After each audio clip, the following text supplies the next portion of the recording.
Hey, welcome back. Super short video this time. We're dealing with theme number 3. Even if we don't adopt a technology, it still affects us. And so this is kind of probably the most obvious one of all.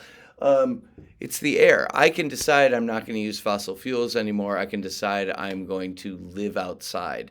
And I'm not going to have any indoor air that I'm encountering. I'm not encountering any outdoor air. I'm going to breathe through my nose all the time.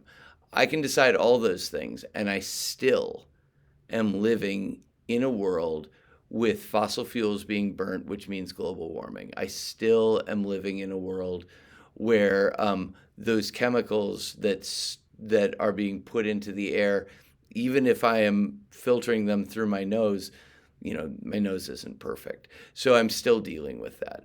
Now, where I want to go with this, the interesting thing is that I cannot solve this problem myself. I can, I encourage you to read James Nestor's book, but ultimately the solution to this has to be collective.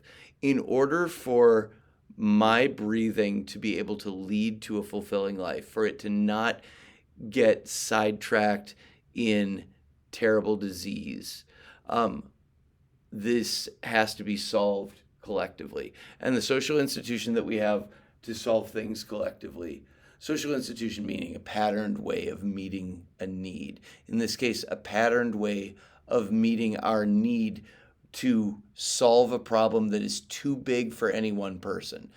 The patterned way of meeting the need of collective action is politics.